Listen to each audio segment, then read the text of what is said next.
suite entamer le sujet, puisque 10 minutes, ça passe vite. Le sujet abordé traite de souveraineté nationale, puisque c'est un peu le sujet général de cette réunion. Et je voudrais le faire d'une façon un peu particulière. Prendre le point de vue de la souveraineté nationale face au bien commun de l'humanité. Pourquoi? Eh bien parce que dans les circonstances actuelles de mondialisation de l'économie et de l'ensemble des sociétés contemporaines, je crois que le concept de souveraineté nationale est très important, mais je crois qu'il doit être remis dans son contexte. Il est important parce qu'il implique, au-delà de l'aspect politique, des aspects tels que la souveraineté alimentaire, la souveraineté énergétique, etc. Parce que l'État-nation est toujours une base de résistance très importante face au capitalisme mondialisé, même si elle est insuffisante par rapport justement à ce phénomène de mondialisation du capital, c'est-à-dire d'un capital monopolistique qui agit via les multinationales, donc au-delà des frontières des États. Même si ce concept me paraît important, il ne peut pas signifier la séparation d'une vision holistique de la réalité, une vision complète de la réalité à la fois de la planète et à la fois de l'humanité. Donc ce n'est pas un but en soi, la souveraineté nationale, mais c'est un moyen de construire un nouveau paradigme de la vie collective de l'humanité sur la planète face au paradigme capitaliste dominant actuel. Et je crois que pour assurer sa légitimité, ce principe de souveraineté nationale doit précisément répondre aux exigences aujourd'hui de la nature et de l'humanité comme un ensemble. Je prendrai seulement deux exemples. On ne peut pas, évidemment, justifier par l'argument de la souveraineté nationale la destruction des forêts originelles, sous prétexte que c'est une richesse nationale nécessaire pour la croissance économique d'un pays.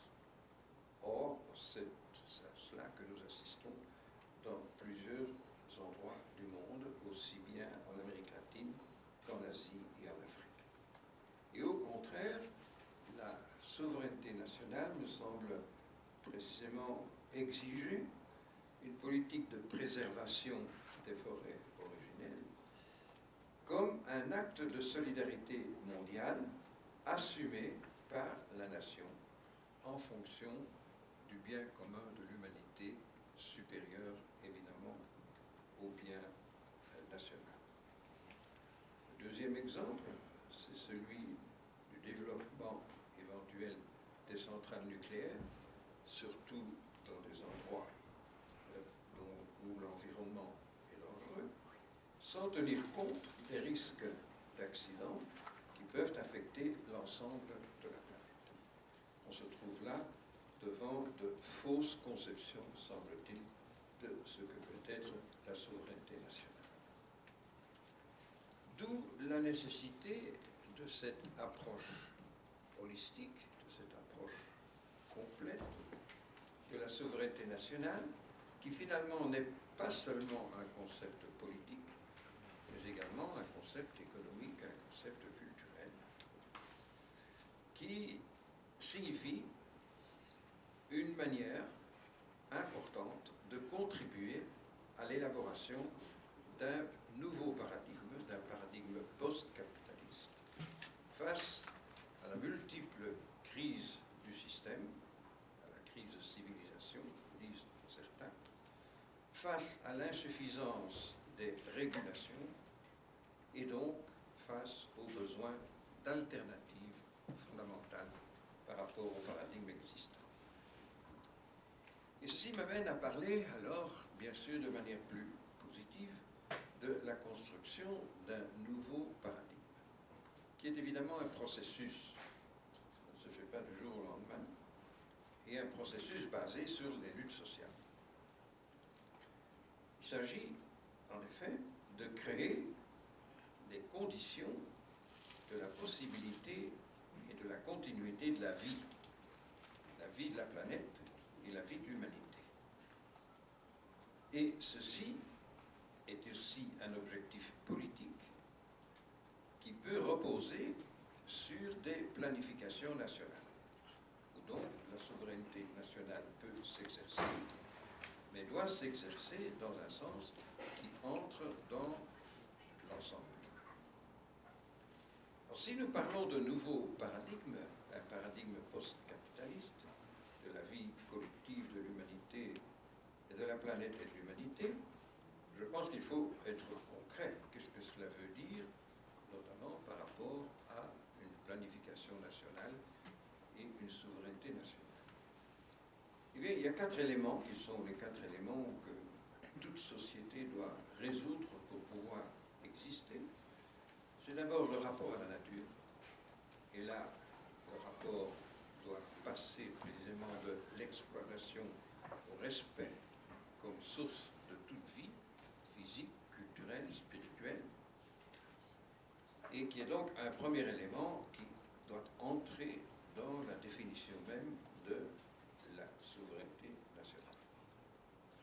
Le deuxième élément, c'est la production de la base matérielle de la vie, de toute vie, où une redéfinition doit évidemment être produite, où l'on doit passer de la prédominance, de la prééminence de la valeur d'échange vers la valeur d'usage, avec bien sûr tout ce que cela implique par rapport au système de propriété, etc. Et donc une redéfinition de l'économie en fonction d'un accent sur la valeur d'usage plutôt que sur la valeur d'échange, qui est évidemment le fondement le plus important de l'économie capitaliste. Troisièmement, c'est l'organisation de la vie collective, sociale, politique, où le principe ne peut être que la généralisation de la démocratie dans tous les rapports sociaux et dans toutes les institutions sociales. Tous les rapports, y compris les rapports hommes-femmes. Et cette généralisation est une des conditions fondamentales de tout le reste. Et finalement, la multiculturalité ou l'interculturalité, à définir bien sûr, mais qui signifie la participation de toutes les cultures, de tous les savoirs à cette construction, à la fois comme vision du monde et à la fois comme éthique, pour ne pas, afin de sortir de cette identification entre développement humain et culture occidentale. Voilà donc les 4 éléments concrets sur lesquels on peut construire et donc concrétiser, mais qui s'inscrivent dans un objectif global. Une fois que l'on admet que le paradigme du capitalisme n'est pas, comme on dit aujourd'hui, soutenable, il est absolument nécessaire de trouver un autre, de définir un autre paradigme. Définir, c'est-à-dire non pas par une petite poignée d'intellectuels éclairés qui imposeraient leur vision à l'ensemble du monde, mais une construction collective qui à la fois s'adresse au problème de la symbiose avec la nature, à l'accès aux biens et services, à la participation sociale et politique, et bien entendu à la variété des expressions culturelles et éthiques. Et donc, la nécessité de revoir le concept fondamental de développement humain sous la forme de, je propose, de bien commun de l'humanité, qui n'est rien d'autre que créer les conditions de la vie et de sa reproduction. Bien sûr, cela va au-delà du concept de bien commun, concept classique du bien commun. Cela inclut aussi la défense des biens communs, des commons. Mais cela va au-delà. On peut dire que c'est une utopie, probablement, oui, c'est une utopie, dans le sens que précisément le capitalisme tue toutes les utopies, il faut donc les recréer. Mais ce n'est pas non plus une utopie dans le sens d'une illusion, parce que sont déjà présentes dans l'ensemble du monde des milliers d'initiatives, de mouvements sociaux, d'organisations qui, dans les 4 domaines que je viens de citer, sont actifs et essayent de transformer les situations. Cependant, ce qui manque, pour le moment, me semble-t-il, c'est à la fois une vision théorique d'ensemble qui reprenne tous ces éléments pour en faire une vision générale, et d'autre part, la construction de la base de la convergence des actions des mouvements sociaux et des initiatives pour transformer un rapport de force qui, pour le moment, joue en sens contraire. Et j'en conclus que la souveraineté nationale peut être une contribution pour un tel objectif, mais évidemment doit tenir compte de toute une série de conditions pour pouvoir répondre à cet objectif.